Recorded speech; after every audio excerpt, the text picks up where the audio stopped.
I actually can't believe what I've just read. So listen to what UCAS has said about using AI within your personal statement. So we think that AI and tools like ChatGPT can potentially be beneficial for students applying for university if used in the correct way. And this is a quote that they have uploaded onto an article on the UCAS blog website from the head of UK Student Recruitment and Outreach at the University of Leicester. So this is a huge step forward for universities and AI, because this whole time for the past year and a half since AI has been released and ChatGPT has gone online, people have been saying that it's cheating, it's unethical, it's making students dumber and less able. But actually now universities are allowing AI tools such as ChatGPT. So they're saying like ChatGPT, which means they're not just limiting to ChatGPT, and they're saying that actually it can be useful if used in the right way. And that is something that I have been saying on this channel for the longest time, and I've had so much backlash from people that are a bit more traditional, maybe a bit older, who don't quite understand that AI is not a tool that is, well, you should use it in a way that's ethical and is allowing you to work more efficiently and allowing you to overcome those barriers which may be stopping you from reaching your full potential. So in today's video, we are going to be going through how you can use ChatGPT in an ethical way to assist you with writing your personal statement, and also how to use other AI tools such as Jenny.ai to help you with the editing aspect of it. So I'm going to link this article down below so you can actually go and read it for yourself to make sure that you are completely comfortable with it. But let's look at how we can use ChatGPT. So the first way that you can use ChatGPT is for brainstorming. Now, when you're writing a personal statement, this is a statement that is going to allow you to enter or get admitted into university. So it's essentially a bit of a CV. It's what your recruiters are looking for to be able to say, right, this person will be good for this degree. This person is interested, is passionate, has the right credentials, and knows what they want to do in the future, which is related to this particular degree. So to be able to brainstorm is the first step, where you are thinking about, maybe what you want to include, what the structure might be, and things like that. So the first category is brainstorming career ideas. Now, many of you might be about to write a personal statement, but you don't actually know exactly what career you want to go into, or you know what degree you want to do, but you don't necessarily know what that can do for you in the future. And this is something that you do need to write in your personal statement. So let's use ChatGPT to search for this. So for example, I'm saying, what are some career paths that I can pursue with a degree in psychology? So you know that you want to apply for psychology, but you're not sure what you should write within it. And as you can see here, it's given you a range of different career paths that you could take. So clinical, counseling, health services, within education, research, legal. And so you can look at this and you can pinpoint one or two of these career groups or career trajectories that you think you could be interested in, and then focus on that within your personal statement. So this is something that you can get in a few seconds, and it would have taken you so long to speak to someone or do the research online to find. Another thing that you can look for with ChatGPT is thinking about the list of key achievements that you need or skills that you might need for a particular degree. So again, let's list some key achievements and experiences relevant to a business management program. So here are some experiences that you might have or that you can try to acquire before you write your personal statement. So let's go up. So for example, if you have a podcast, that could be really interesting because it could show that you've got good communication skills and leadership. So if you've got a few months to write your personal statement, why not start a podcast? Get a few episodes out there, and that is essentially your work experience related to this field. Interviewing, project management. Other skills that you might have are risk-taking skills, leadership, networking skills, public speaking. So this has given me a good idea of the kind of skills that are most relevant to a business management program. And if I'm applying for this, this should be included, these skills should be included within that personal statement. So far, all I've done is brainstorm using ChatGPT. The second thing that you can do is you can use it to structure and generate an outline for your personal statement. So again, let's go back into it. Create an outline for a personal statement for a computer science degree. Now, I would recommend to be as specific as you possibly can. So I would probably say something like, create an outline for a university undergraduate statement for a computer science degree, and this is my background, this is the experience that I have, just to give it as much detail as you possibly can. But I'm gonna just keep it as general as I can for now. And here is the outline. So starting with a hook, something, an antidote. So this is really important. Don't start with something cliche. Start with something that's interesting and related to you and related to that degree and how you spark your interest and how you came about enjoying this subject. And then your academic backgrounds, your achievements, any relevant coursework, any practical experience. So that's really important here as well. Skills, extracurricular. People tend to leave this out quite a lot or just kind of leave it quite brief. Then soft skills, again, really important, just as important as the hard skills. Career goals, why this program, and conclusion. Now, here's an example as well. So what I would do with this statement and this outline is I would just copy and paste the outline onto my Word document and I can start writing. And this will save you so much time, and it's still ethical. You're still having written it yourself, and it's still original writing, but it's just based off of an outline that you could have got from a tutor or supervisor or mentor.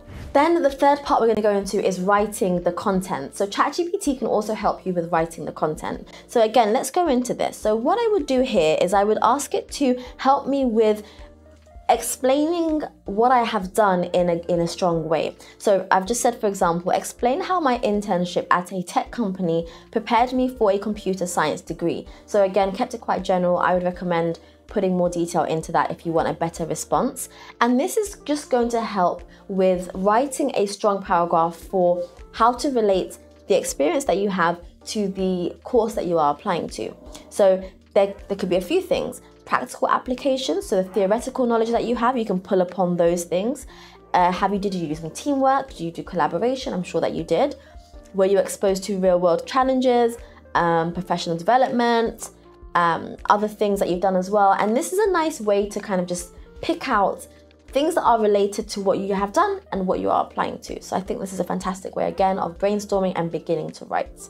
Now we move on to refining and editing. So you've written something, you've written a bit of a first draft, I guess, and now you want to refine it and get it as strong as possible. So for this, I'm going to be using Jenny.ai. Now, Jenny AI is an AI-powered writing tool that becomes your writing assistant, and it actually uses AI technology to formulate the next best sentence for you based on what is already written. So with this, you can improve your grammar, your style, and you can also enhance the readability of your text too. So let's dive into it and see how we can review and polish our personal statement using Jenny.ai. Now, so far, we've been able to pull out and brainstorm and think about outline and structure, but it definitely is a very basic first draft. So one of the first things that I can do is I can say, okay, let me take a look at this first sentence. I actually don't like it very much. I think that it's a little bit cliche. So I'm going to go to the AI commands and I'm going to say to paraphrase it because I actually want it to be written a little bit differently. And as you can see here, it has given me a different version of it where it included the fact that I was fascinated by this field in computer science. And I prefer that to saying that it's my passion. The word passion is overused in personal statements, so I actually prefer it a lot more.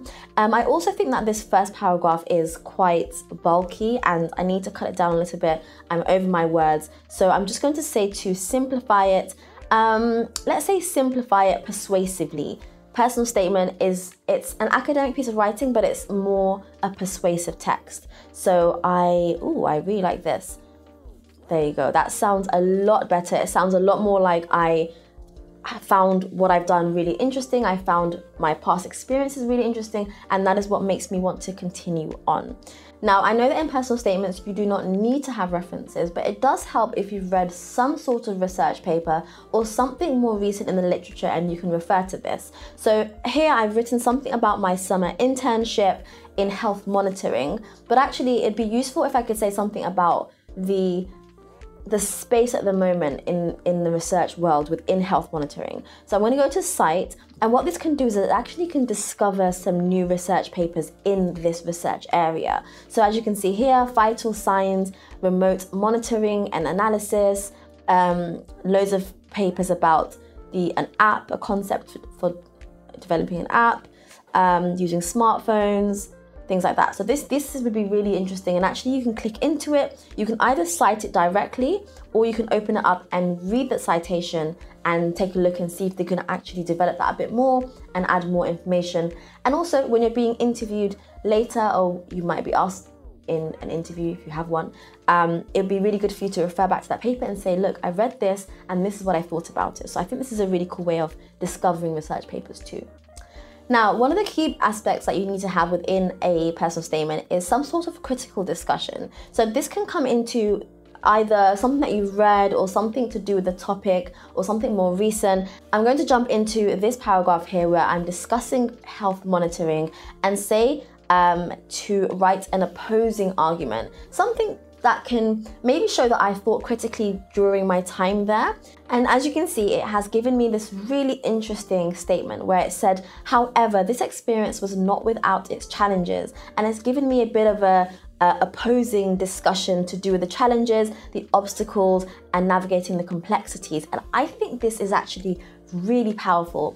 I would probably not include all of it. I'd probably just include this part here, the complexities of software development and its life cycle, the high standards. This shows that you didn't just go into it thinking, this is perfect, I can't wait to do this, but you actually thought beyond the obvious. You thought about the subject area like you were a professional and like you're someone who has a degree already in this subject area. So I really like this. This is a nice way to consider critical discussion in your personal statement.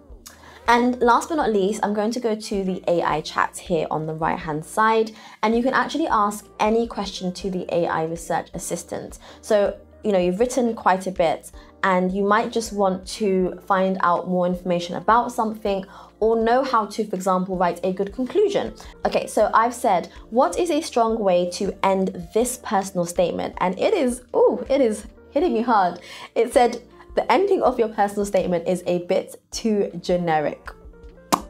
It says you want to leave a lasting impression on the admissions committee. That is true. It actually is quite generic, to be fair.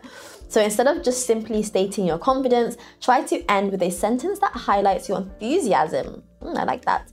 For example, I'm eager to contribute. Yeah, that's a good point, actually. I'm confident that the guidance with your esteemed different. Yeah, I like this. I like that. So I think what it's saying to you is, rather than just saying in summary, I'm passionate. I hate the word passionate in personal statements. It's so cliche, but anyway, I'm passionate to do X, Y, and Z. Rather than leaving it quite generic, why not just go into and dive into the depths as to what you can bring to the table and what they can give you as well. So I like that feedback, actually. That didn't expect that. That's really good. So that's a lovely way of using Jenny.ai. There are so many other things that you can do, such as improving your text, checking your spelling, your grammar. You can do things like making the text longer. You can translate, of course, summarize, improve the fluency, make it sound more academic. There's so many things that you can do within the platform once you actually begin to write. And like I said, these are all allowed by UCAS, and I will tag the article down below, but you are allowed to use it in an ethical way where you're not asking it to write text, but rather you're using it to polish and enhance what you've already written.